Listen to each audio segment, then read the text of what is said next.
Hello So, guys. Go. so I'm Francis. And I'm Elijah. We're doing a presentation on trees. So, definition of a tree is that a tree is a nonlinear hierarchical data structure made of nodes. It starts with a root, and then every node after that is a child of the root, and there can be more than one or more child nodes. So, the parts of a tree are the vertex, which is the node, and each node holds a data. And then there's also the edge, it's what connects the vertices or the nodes. Then there's the root, which is basically the vertex that has no parent. And there are the leaves, which are vertices that have no children. Ancestors, which are parents, vertices that have a path to the vertices one layer below. And then there's the descendants or the children. And siblings, which are vertices that are on the same layer. And then a subtree, which are the trees that are composed of vertex and its descendants. And then within a tree, there are depths and heights. And then the depth is the number of layers starting from the root descending down to the leaf. And the height is the number of layers starting at the lowest leaf ascending up to the root.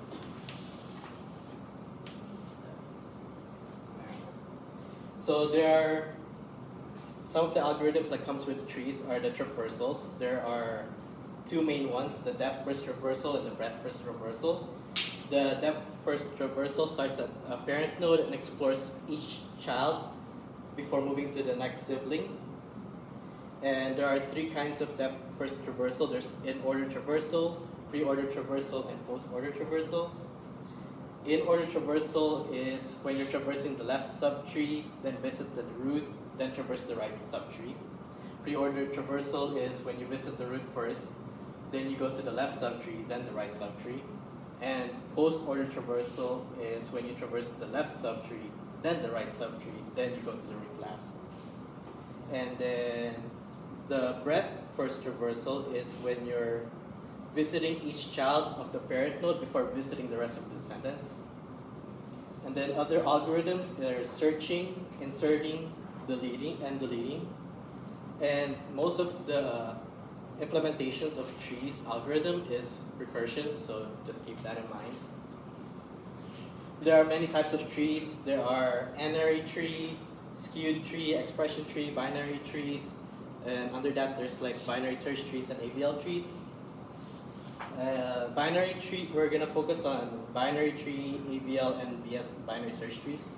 So a binary tree is a tree where no node can have more than two children, and a binary tree consists of a root and only one or two subtrees. So the complexity of a binary tree is O to the n. There are no ordering rules between the nodes, and they can be a complete, full, or skewed binary tree. So their uses are for general hierarchical data representations, expression trees, or heaps.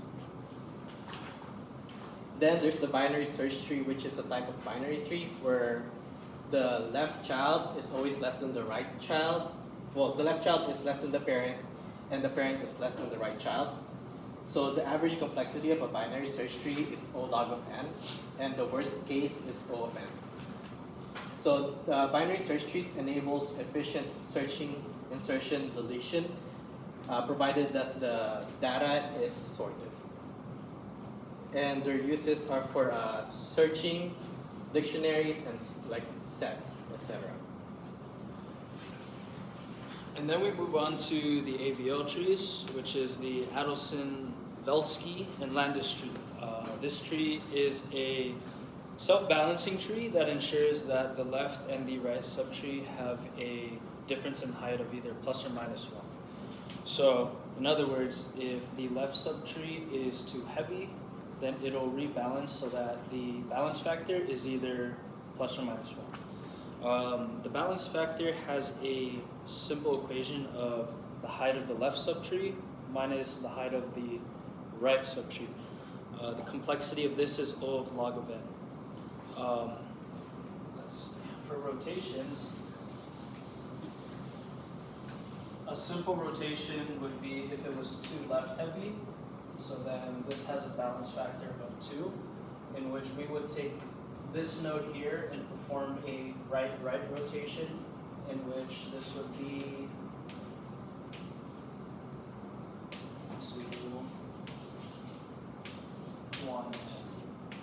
So that is a left-left rotation. Right. Sorry, it's right-right rotation.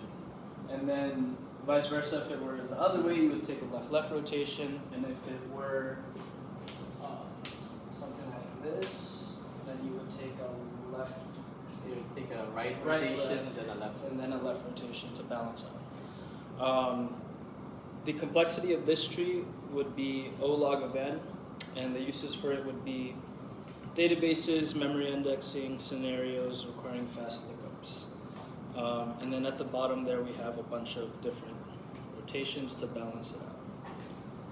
And then after that we have expression trees, which are basically a tree in which every non-leaf node represents an operation between 2 children and a leaf node that represents a value, a variable to be operated on.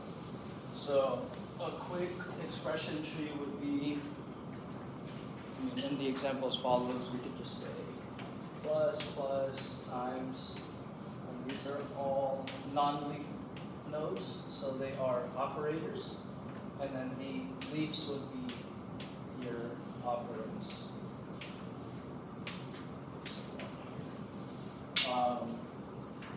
So based on the expression tree in the handout, if we were to do a pre-order, what it would do is it would go from the node to the left subtree all the way down, and then the right subtree, and then all the way to the right subtree.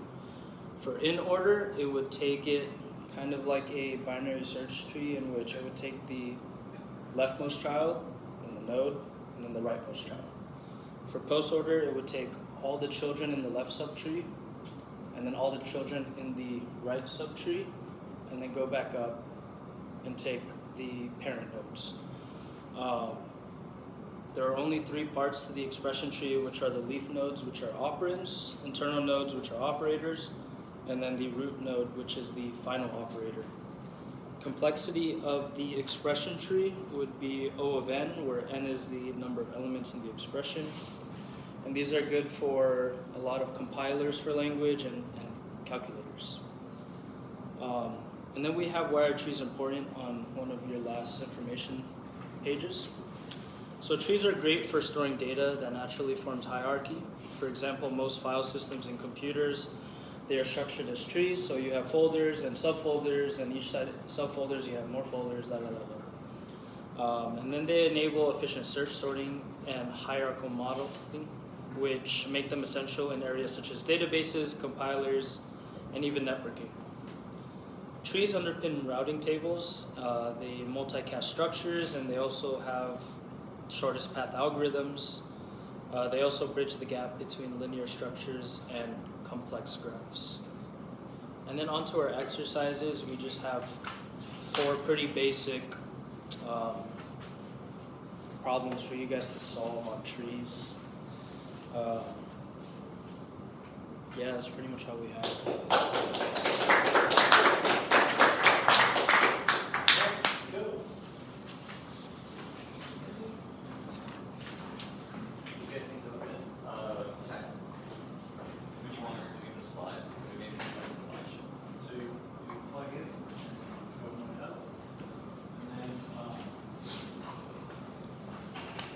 Are you guys going to be writing stuff? Really, Okay. I think it was noted that I didn't have a turn-in location, so if you want to email all of your materials, email it to Finn and copy me. That work? No way, she has everything too. Okay. Alright. All right. Well, perfect. So we're going to be going over stacks and queues. So we'll start with stacks real quick.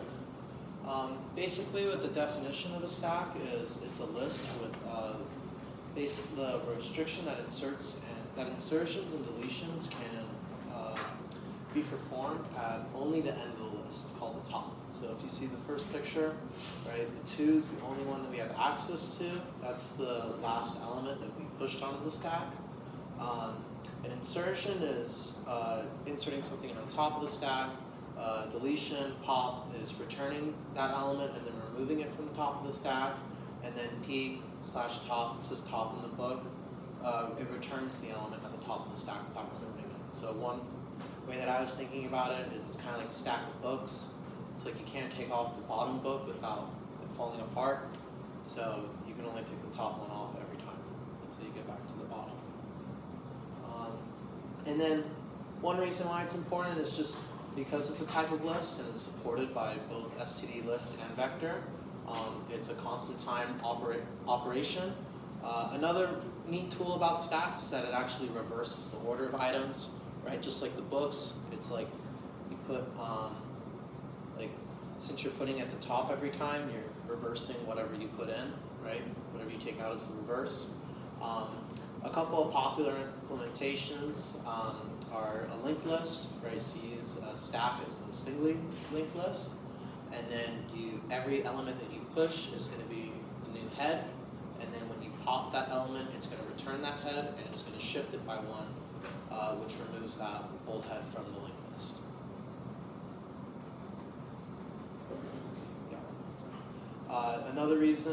Another popular implementation is using it as an array, which works with std vector. And basically it uses the index top of stack, and the way to push it is by incrementing top of stack, and then you set whatever the array at index top of stack equal to x, and then popping it is returning that array at index top of stack, and then decrementing it, so you go top of stack minus minus. And one thing that I noticed while I was reading about this is that we're not actually erasing anything from the array, unlike the linked list. Instead, we're just moving the index top of stack, and I kind of thought about it as like a spotlight. It's like you're only having the spotlight at one thing, and you just move that spotlight over and over. And basically, what makes stacks really good is just the fact that their time complexity is constant because we're only looking at one thing every time. We're not traversing through the whole linked list or the array or the whole stack. Every single time it's only one. And then a real life example. So I grabbed this quote from the textbook. I thought this was pretty cool. It says the fact that most modern machines have stack operations as part of the instruction set enforces the idea that the stack is probably the most fundamental data structure in computer science after the array. And then one example that I thought of is like web browsers and back buttons, right? So like the browser with URLs is stored on the stack, and then it's like every time you press the back button, you're popping it from the stack and you're going to the last one and looking at the stack. Yeah, and then now we can move on to queues. All right, so for queues are another type of list where data is added to the rear and then it's going to be taken off from the front. So this is going to be the first in, first out, or FIFO type of list. So an easy way to think about this is like a waiting line or like a Starbucks line, right? You go to the back of the line, the first person in line, they're the first one in the order, and then it just goes down the line as it goes. So those operations are going to be called NQ, so that's where you add to the rear. And then DQ is where you take off from the front, and then you can also have the operation of current size just to let you know what the size of your queue is. For NQ and DQ, it's going to be a big O notation of 1 because they're just simple operations, but if you want to search through a queue, it's going to be big O notation of N, so it's not the most efficient for searching through a list of data. And so you can implement these yourself by making a linked list or an array, or you can already utilize the queue class that's already implemented into C++. So why is this important? Again, like Max was saying, these are fundamental abstract data types within C++. There's many real-world use cases that I'll go over on the next slide. A lot of real-time systems, so again, I'll talk about them more on the next slide, but they all use queues. And then as we learned earlier in our current lab, you can use them to work with graphs too when you get into more advanced types of queues.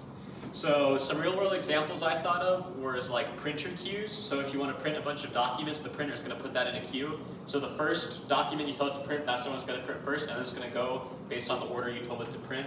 Support ticket system, so if you're having trouble and you have to send a ticket to the IT department, they're going to solve issues based on the order that it came into them.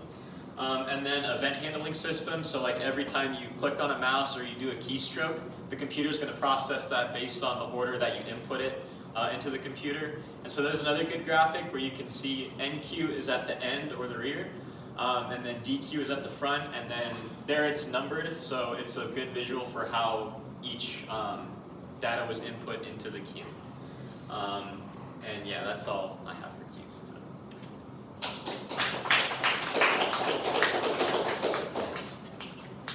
Great. Thank you. Who's up next?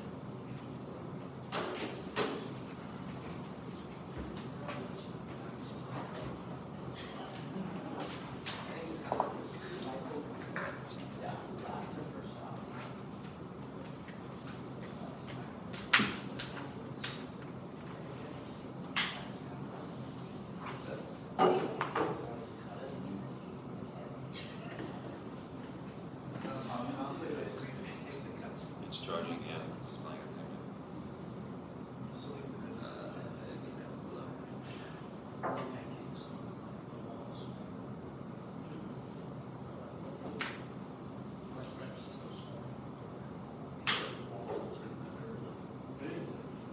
Would it make more sense? Does everyone want a copy of this information?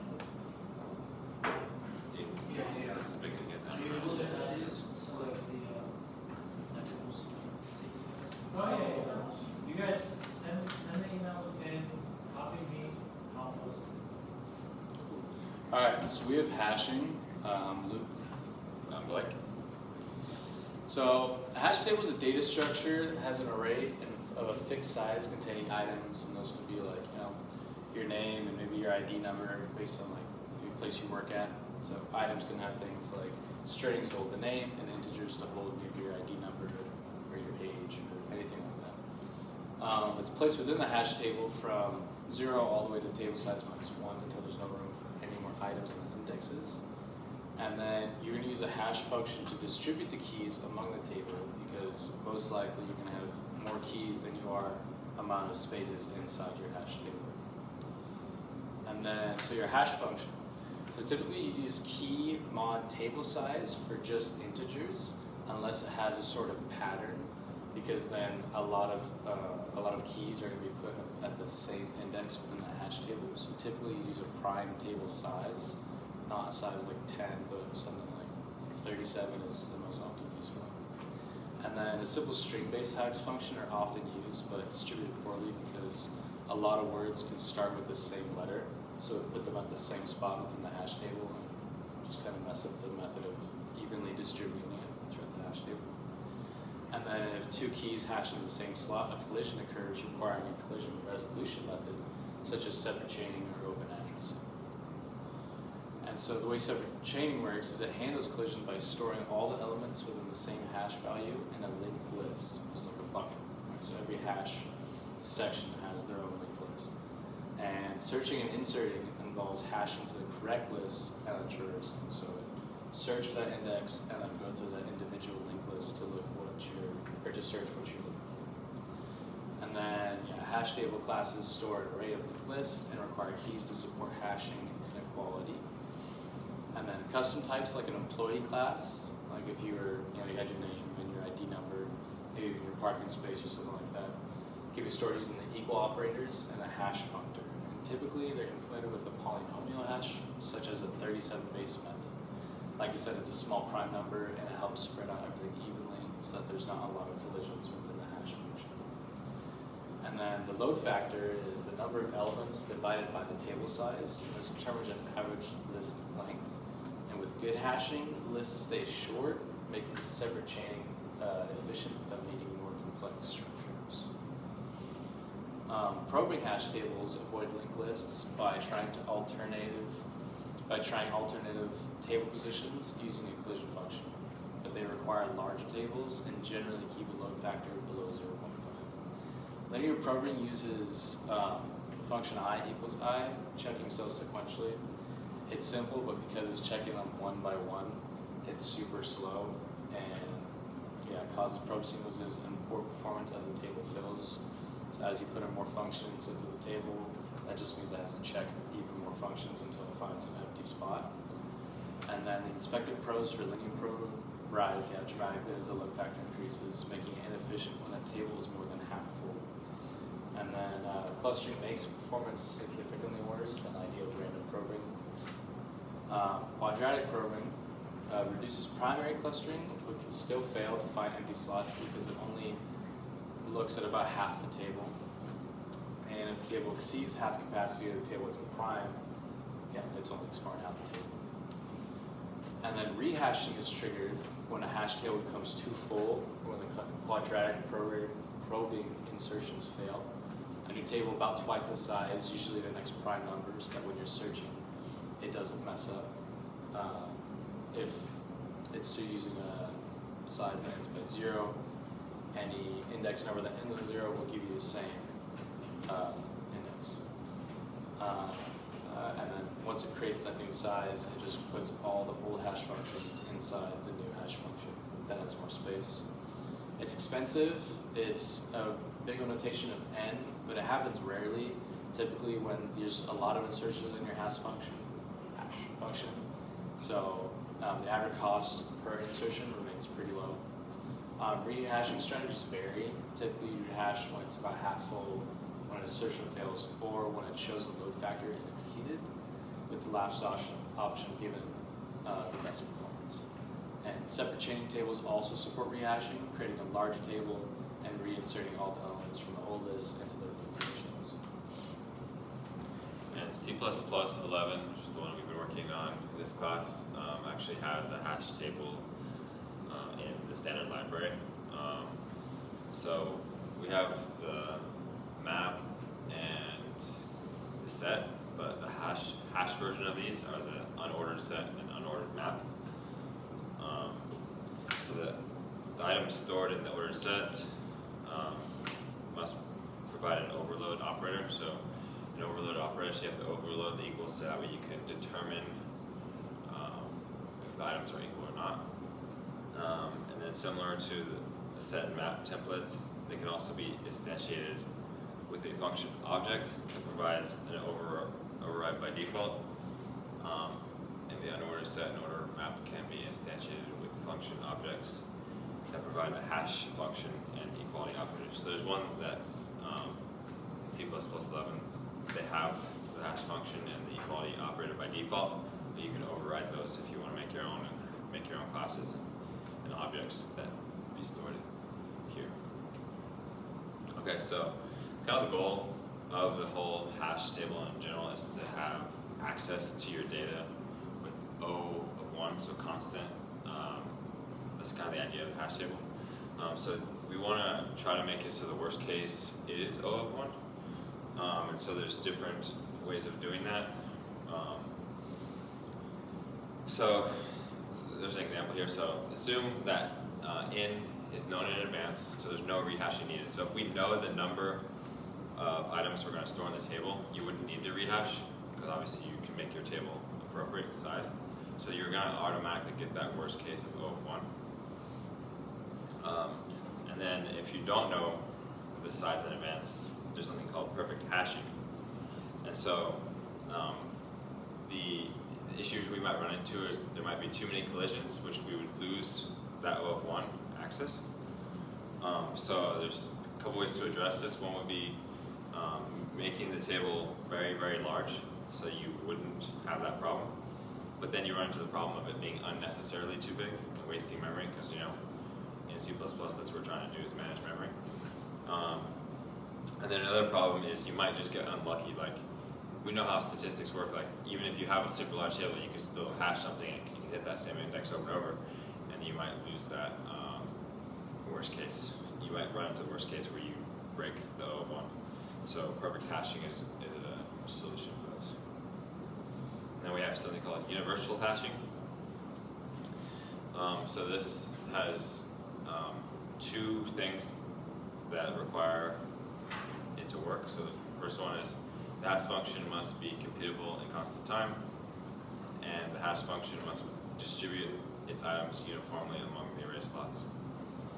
So universal hashing is like when you, let's say you run a hash function and you're getting collisions. Instead of chaining them, you can run a different hash function. And that's where universal hashing comes in, where you have a list of different hash functions and you run one randomly based on if there's collisions. Does that make sense? Do you guys understand what I'm saying? So you run a hash function, you get collisions, and you're like, oh, we don't want collisions, so you run a different hash function and see if that doesn't create those collisions. And you can keep, so that way you're maintaining that constant. So we have our real world example. So the real world example is a library book catalog. So you go to the library, I don't know how many of you guys have been to a library recently, or, and you have the ISBN number. That's that ID that identifies every single book. And so where we could do this is you would hash that ISBN number and get an index, and then store the books in that index. So if you need to look up a book, you would run the same. So like let's say you come to me and say, hey, I need to find this book. I run the known hash function on that ISBN number, and I get that index, and I can instantly know where it is. I don't have to search the whole library. I instantly know where it's going to be because it's out of that index. And so at the bottom where we say storing, you run the hash function, you get the index, you put it there, retrieving. You come back, say I need this book, I run that again, same hash function, I know where the index is, and I grab it. And then why hashing is important is what we talked about, is it makes it efficient to be able to search a large amount of data in a constant number of times, so you don't have, it's just an efficient way to store and retrieve data.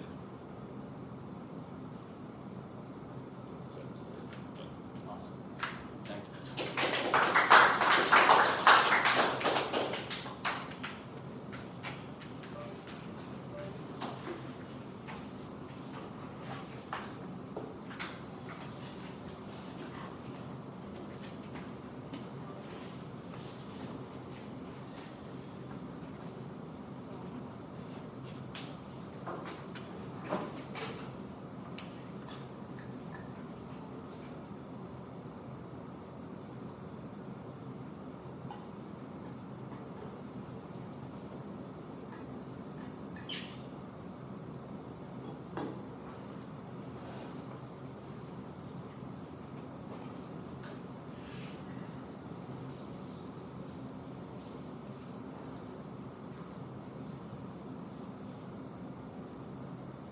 Is it on?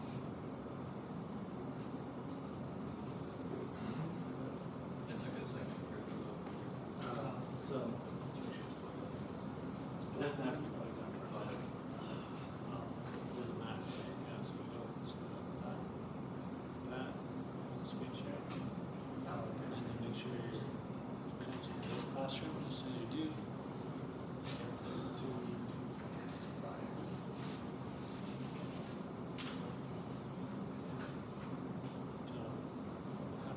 You have to also come back here. So,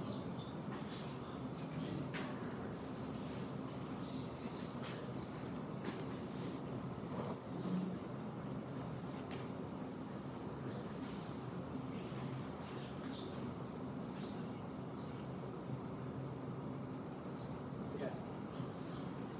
We're doing sorting algorithms. I'm Ian Serena. Hi, Serena. Okay, so what are the sorting algorithms? So we generally have like a list of variables, and we want to be able to sort these guys. So we're going to want to sort them from greatest to smallest, or smallest to greatest, and it could be anything. So it could be names. We do any sorting thing, but we want to be able to have it so that it's sorted and it's our ordered list. We usually do this via like inversions. Inversions is just like a way to just switch elements inside of the list so that it could become ordered. Usually these sorts are measured by their efficiency, so we want to know these efficiencies to know which one would be best in our use case scenario. Like all of them have different efficiencies, so we make sure that we know those. It is important because it allows us to manipulate our data so that it's sorted, ordered, and easy to use. Okay, so this is a bubble sort. It's like one of the simplest sorting algorithms because there's a bunch of different ones. So in the bubble sort, it goes through your vector or your list of numbers or variables or whatever you have, and it just compares the two. It compares the first and the second, and then if there needs to be a swap, it'll swap it, and then it'll keep going all the way until the end, and then it'll keep going until the whole list is sorted. So as you can see in the visual, this is what it does. It does the first pass, and it swaps the first two, and then it swaps the second two, and then it swaps the last two, and it keeps going through. Okay, so it has a O of n squared efficiency as the worst case scenario. So, and this is because you're looping through the list amount of times in the worst case scenario. So that the worst case would be if it was backwards. Yeah, and then we came up with a little memorize by for each of the sorting methods because there's a lot, and so it's kind of difficult to remember how to go about doing each one, how to go about understanding each one. So this one is kind of like, because it's really slow and like it's very simple, you just kind of have to like switch and pray that it'll be fast, switch and pray that it's not the worst case scenario, so we call it the switch and pray method. Yeah. So the next is selection sort. This one is like, it's the same efficiency as bubble sort. So that is going to be O(n)(2). This one, instead of bubble sort where you just keep on switching them, you're going to prioritize the least. So you're gonna find the smallest one. So you're gonna search through the list. You're gonna go see which one is the least compared to the. So for the example, the starting point is 5. You're gonna find the least out of the rest of the list. If you find the least, you're gonna swap them. You're just gonna keep on doing that. You go to the next. What's the least? 4. You're not gonna swap 2. You go to 3. What's the least? You're not gonna swap them. So you just go through the list and you keep on swapping anything that's smaller than what it is. So the reason why this is O(n)(2) because you could start at if you start from a decreasing list, you're gonna have to start at 9, go all the way through the list to 1, swap it, and just keep on doing the list. So you're gonna go sort through the list n amount of times. And we said we could memorize this by prioritize the smallest first, because you're just gonna keep on finding the smallest, just putting it in the front. So that's selection sort. Okay, insertion sort is kind of similar to selection sort, but like backwards a little bit. So it does it by going through and prioritizing the largest. So it creates kind of like a new list from the unsorted list, and you take the front from the unsorted list, you add it to the new list, and then you keep repeating the process and adding to the sorted list and putting it in the right position until the unsorted list is empty. So like in here, we start with 23, and then we have our new list on the right. And so it goes, 1 is less than 23, so we put it in the new list in front of 23.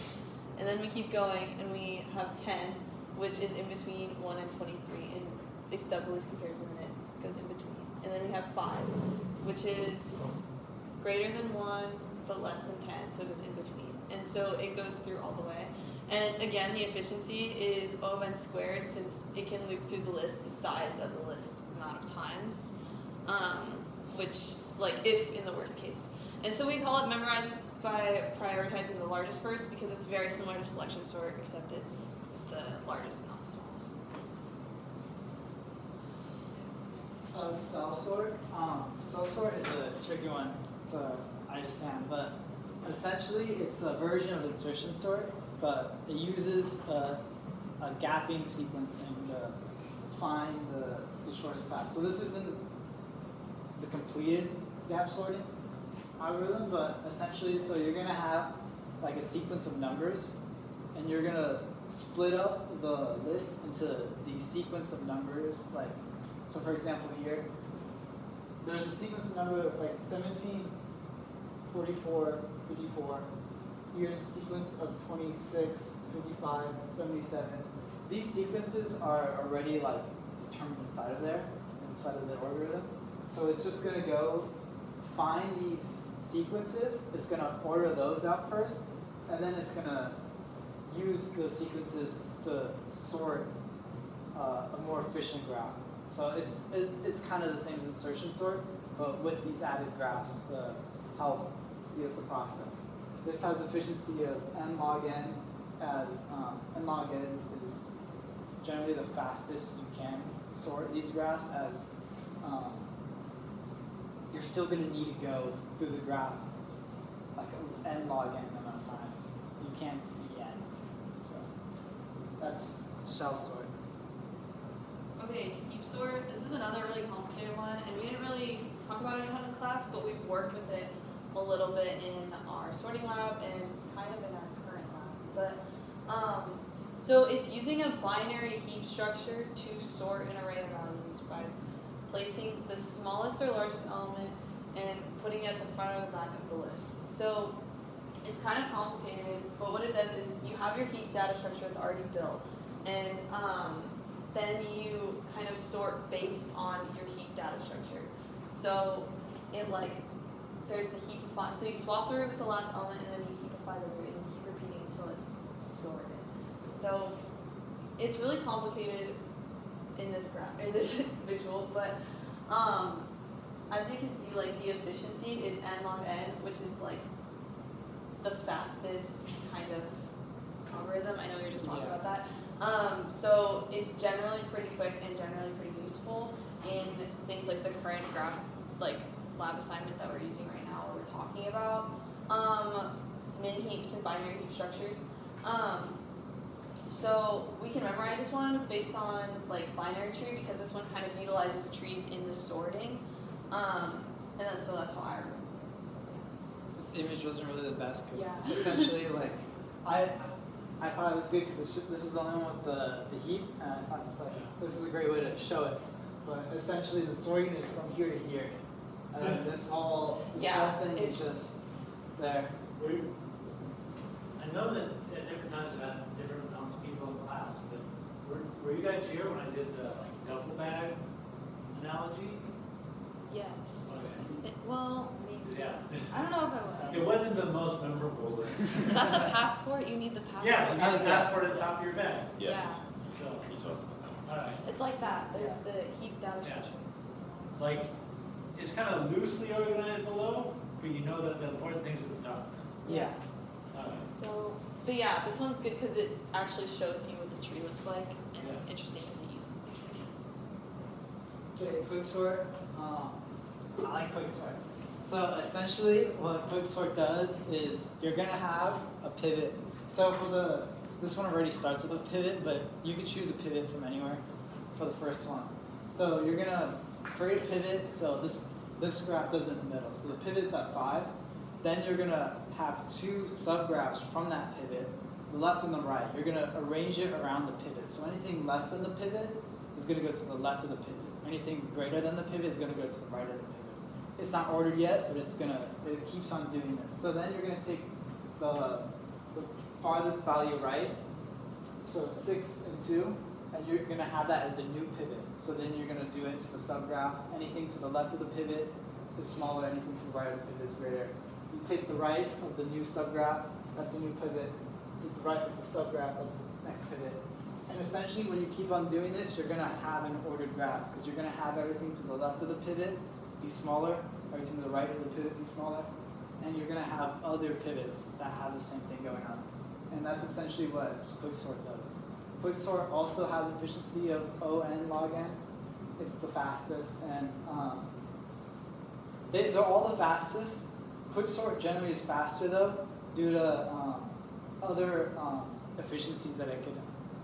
I forgot what it was, but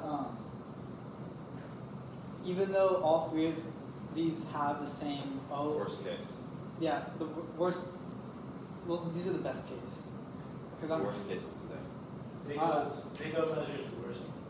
big over. Okay. Sorry. But the non-worst case for quicksort is better, basically. Yeah, it's generally more efficient, and I memorize this by pivoting. So that's generally good. And then also your pivot can be anything. It can be, in this image, your last, you made the last value is the pivot. As you can see, 2 of the pivot, and 6 becomes a pivot. But it could be the first value, or it could be the middle value. It doesn't necessarily matter. You can make it whatever you want, whatever's best for your data set. But yeah, I personally like this one. I think it's really easy to visualize with the last. Yeah. So this one starts in the middle, and then after that it goes to the right. I think so. I think it doesn't show the first Yeah, it doesn't unsorted show thing. the So I'm pretty sure this is only getting the pivot from the end. Yeah, I think So the I'm first pretty one sure sort of falls. 5 used to be the end of the list. But it doesn't show it, but I think so. Because the rest of them are at the end. Oh, okay, so merge sort is a recursive search. So basically, I like to think of it, okay, it has nothing to do with trees, but it reminds me of a depth first search. But a recursive, like it does it via a recursive search that will continually split up the list and compare those arrangements until it's ordered. So the green numbers represent the order in which the steps are happening, and then these are like your list numbers. So if you start at 1, it splits it into 2, and then it compares here, and it compares each 2. So here's step 2, goes down here, and it compares. And essentially, once you get down to the like individually broken up compares, then it's gonna reorder it down here, and it's recursively. So like that's why you go down and then it like swaps. But this visual, I like it because it reminds me of a depth first search. It's not, but it reminds me of it because it's like going down and then recursively like swapping everything. And it also has a time complexity of n log n because it uses a recursive divide and conquer approach. Yeah, and so it's pretty efficient. And then I memorized this one based on split up recursively because you're using recursion in it. And yeah, and like when you do tree searches, use recursion as well. I also like this graph. I just wanted to add, usually when you see a graph of this, it's usually just this top part, because this is what it does when it goes down. But this part down here is when it goes back up the recursion. So that's why I like this graph, why we chose it, because it's able to show what's happening. So your recursively divides everything up, and then once you have everything divided up, it's going to go back up. And make it sort of. This is our like memorization table. So this is just like the list of all efficiencies and like our little cache phrases for them. So for bubble sort, it's ON2, switch and pray. Basically, you're just switching them to get the. Hopefully you get the quickest ordered array, but it's generally gonna take a while. Selection sort, ON2, smallest first. You're just finding the smallest, putting it in front.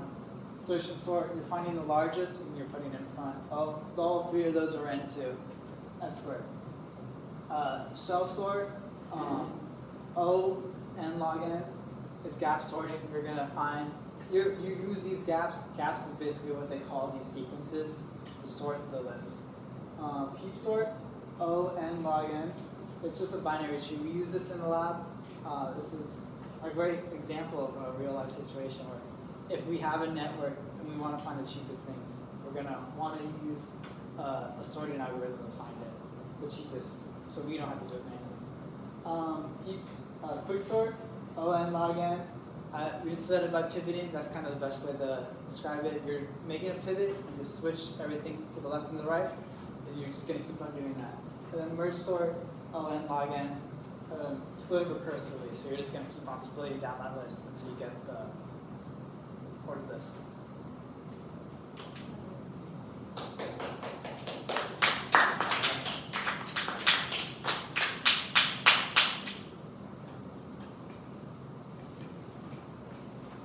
Okay.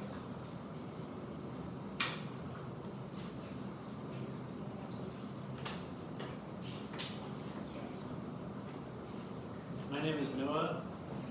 My partner Finn is not able to make it today, but I told her that she could do the visuals parts. And basically, since we're talking graphs, and graphs are what the lab is, I was going to give you guys some insights into the graph. Graph traversals. So, I want it to be interactive. I want to know who's at a sticking point. You know, you're just at a sticking point. Yeah. And then, yeah, there we go, nice and tall. And then if we could hear about it, because I guarantee you,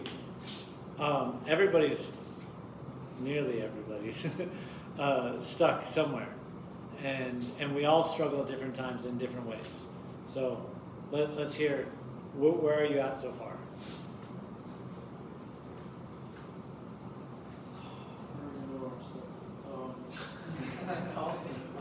I guess like I understand location, I understand node, like I understand like how all that works, and I get how to go like from one location or node to the other, making node from the location, the cost, and grab everything. I guess for me, the thing that I'm stuck on is just the min heap, and that's like the priority queue. The min heap. Stuff like that. I'm repeating for the video. Yeah. Okay. So mainly just that. I haven't spent as long as I should have like tinkering with yet, but like I've been trying to make the min heap myself. Oh, okay. But I saw yours and then I'm like, okay, I should probably. You could be inspired by it. You could just say, I could do better than that. I don't think I can do better. Well, by the way, you guys did a great job. I might just post videos next semester and make the class remote. No, the MIT videos are great. You watch those guys with the chalk and you're like, wow. Okay, so I'm hearing you. We're not even sure how to articulate where we're stuck. I guess I'm stuck on like how to implement limit. Okay. So is everybody, even though I provided it, is everyone wanting to do their own min heap? Okay. I was working on it. So I've provided. I think it's just him. No, so that's fine. So I provided it, but so some people are stuck with like, how do I use this? What am I doing with it, right? Okay. So I've got a few examples that we can work through. Let's see. I gave you guys. I think about doing announcements. I start to draft them, and then I might not end up sending them because I'm like, it's like a bullhorn. You kind of want to think about what you say before you announce it. So let's see. Three. We're gonna do a super basic map. S, mountain. So to start, the mountain, the goal, and we've just got grass. So I should have given you guys this as the demo starter graph. Because I think it's our tendency to look at computer science problems and immediately start thinking. And say, I know this. This is not that hard. How can I answer this? Is this, should we have one more row on this one? Oh, you're right. Let's take a grass.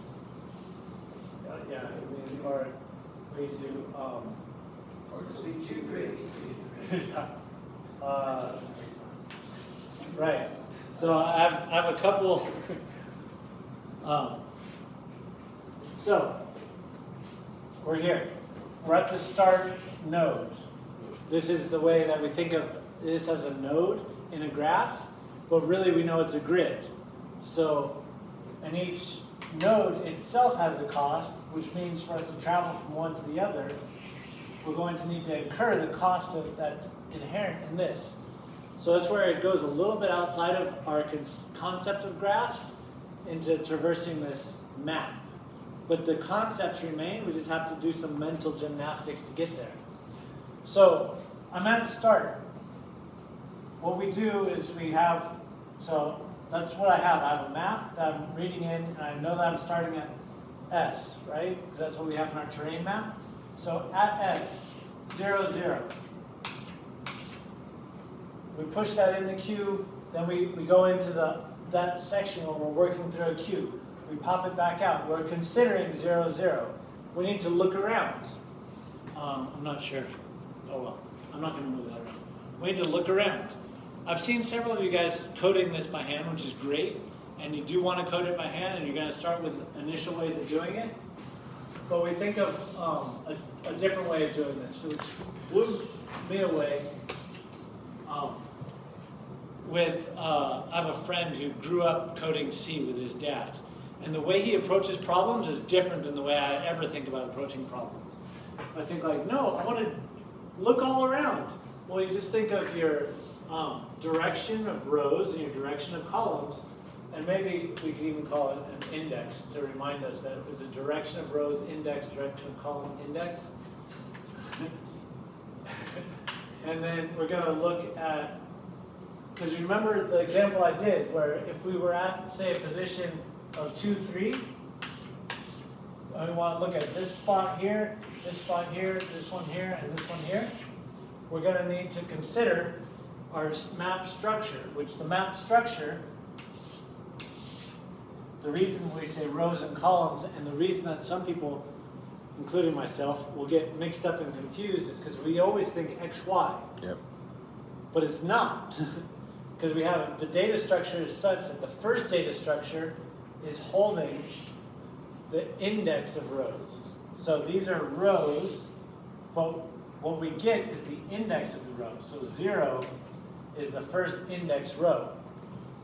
So when we have 2, are we at 0? No. We're at 1? No. We're at 2, so we're at this one. So 2 gives us how far down we are when we put it out in a space like this.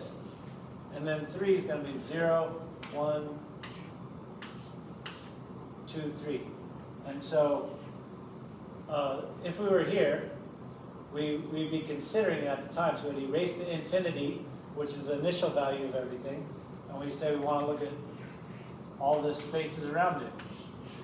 To do that, we have to do this math that we talked about, where we look at a -1 and a 1, a 0, and a 0. And these are paired up.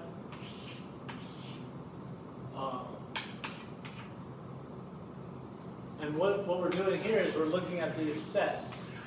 We're utilizing the same index to get these pairs. So in a loop, we can say for I equals 0, I is less than 4. It feels weird to hard code a value in there, but we know we're going to just do 4. I plus plus. And so this is how we look around. We're going to end up looking around there. We've hard-coded a loop that will always consider all the neighbors. And for each one, we already have is valid, right? So when we are at a starting point on this graph, starting point here, we say look at neighbors. And is valid is going to keep us from going here and here. So we check this, we check this. Shoot. I want to get you guys to the aha moment. So we're here, we consider this neighbor, and the cost of getting there is 15. The cost of getting here is 1.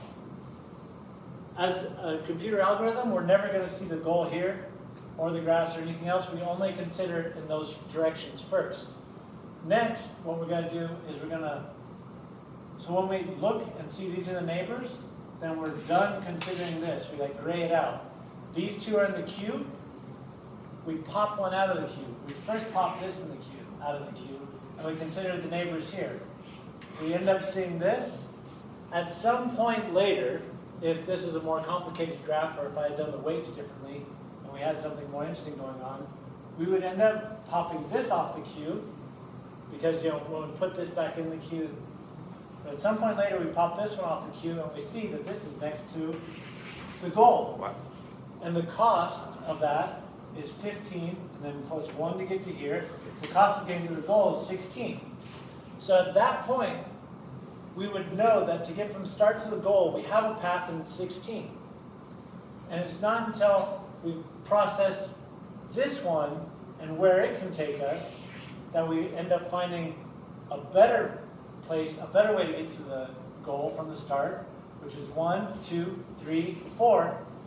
And so then we would update our best way to get there to 4. So in order to do what we're used to doing, which is graph traversals, and we're used to keeping track of things in lookup tables, what we're going to want to do is step by step traverse our graph, keep track of the paths, and we're going to need to keep track of the best cost so far. So we have a value cost to get to any location, and the best cost so far, and the path that we've traveled. You guys keeping up with that? Yep. Okay. Well, Dijkstra's keeps the cost in mind, but it doesn't necessarily take the cheapest route. Right? It does. Dijkstra's is greedy with a bigger picture in mind. So At least it- steps to get there versus cost. So when I've traveled around, my wife's good at this. She'll be like, okay, how do you get from here to here? And she's like, okay, you could get off the plane and get on a subway and take the subway to here, but then you can get on a bus, and then from the bus you can get on, and you have to just add all those different costs of different trips.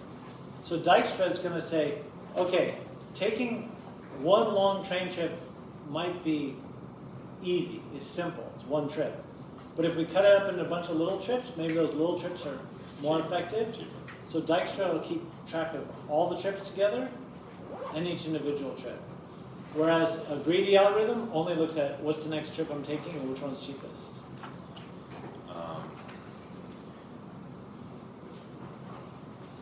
I thought that with Dijkstra's we would not even get to. I didn't think we would get here. I didn't think we would even get here to even look at this, because Dijkstra we would just take the shortest one and we would just keep going from there. Yeah, so if we come here and when we come here, then we would consider the neighbor.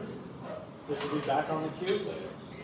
But this is, I forgot to apologize to you guys that had I thought this out a lot more thoroughly about what makes it really compelling, I would have never put in the 250. the crazy different weights, everything would have been like 1, 1.5, 2, 3, something where it's like very easy where you get into places where it would be compelling to go either way. Well, but Next time. when you program the algorithm doesn't care if it's close, right? It'll still